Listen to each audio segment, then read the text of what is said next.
Hey, I've got some insight I'd like to share with you. And it's something I was thinking about as I was going through the process of reverse engineering success. So I'm coming up with my plans for 2021. And one of them is to do 150 million in loan volume. It'll be the first year that my new team is locked and loaded and ready to roll. And I think that's a good goal for us.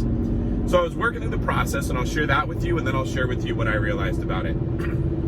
In order to do 150 million, we have to close about 50 loans a month. So I did that by just looking at our average loan volume and dividing that by 150 million. This is the reverse engineering process. Once I had that number, I went to the broker and I said, hey, what's our percentage of loans that are in our pipeline that actually close? When he gives me that number, I'll know how many we have to have in the pipeline. Once I know how many we need in the pipeline, I will look and see how many can each loan officer on our team currently handle right now.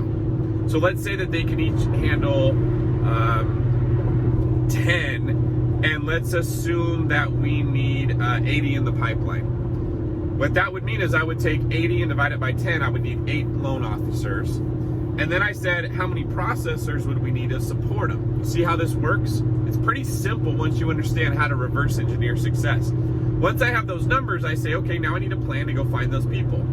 How many job descriptions do I need to put out? Where do we need to post them? How many conversations do I have to find people that we could put in there? How many do we have to hire as interns and see who picks it up and who works out? Boom, we've got our number for the goal. The thing that I was thinking about is it's pretty cool once we're rocking and rolling at this level where it's just a matter of finding the people and plugging them in. And the reason is I don't have to ask the question of where do I find the leads. That's what makes this seem so simple, because normally it doesn't matter how many people you hire. It matters if you have actually leads for them to work. Where are you going to find those leads? That's everyone's problem when they're starting off, all right? So that's the first thing I realized, is that all this information doesn't do you any good unless you're talking about how am I going to get enough leads to feed these people, which is a whole nother reverse engineering process. We've got the leads, so that's not a problem for me right now. I can go find those myself. So what I want to say is when you're new, there's 2 ways that you can become successful. The first is that you figure out how to get that many leads, and once you've got them, you build a pipeline at the same time. Maybe not a pipeline, maybe you build what I like to say is like a highway. Your leads are the trucks you want to put on the highway and send them to the end destination, and the highway is your system that you've built. But you kind of got to build both at the same time when you're new. That's what makes new business so freaking hard, is that you're trying to assemble trucks and find places for them to go and get shipments to even take. Then you're sending out someone to try to pave the road, and it's really bumpy and full of potholes, and you get flat tires, and it's very difficult to have any level of success at a high level when you're new, because you don't have a highway that's paved and you don't have trucks. So one way to avoid that is to find a company that already has the highway paved and the truck's ready to roll, and they just need someone to drive the truck. They've already got the freight. They just need someone to load it. Or they just need someone to manage the logistics of it, okay?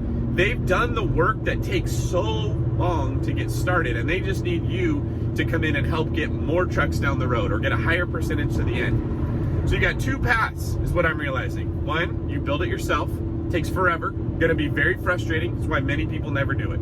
You always take for granted how hard it's gonna be to build something from scratch when you're trying to get both leads to process and a system to process them. Takes a very long time and a ton of effort. Option B would be you plug into somebody else's system. So why don't more people do that? Well, in my opinion, it's usually ego. You're not gonna make as much money or as high of a percentage of profit when you're plugging into someone else's system they've already made. And so your ego gets in the way. You start thinking about things like, well, why am I not getting this much of the commission? Or how come he's getting this and I'm not getting it? You're asking all the wrong questions. You're skipping the worst, okay? You're skipping the workout and going right to the muscles. You're gonna have to do more work to make more money, but if they provided a system for you, the extra work that you're doing is still easier than having to build it from scratch. So it's just something I want you to think about is, are you getting in your own way because you don't want to do the work of getting both leads and a system built at the same time? Totally understandable. Freaking sucks. Or are you getting in the way because you have too much ego that you don't want to work in someone else's world, or you think you deserve a bigger piece of the pie than you should really get? Either way, if you can remove the obstacle that is starting you from moving forward, you can have a much better 2021. And in 2022, we can look back and you watch these videos and realize how much you changed your life by getting rid of things that held you back.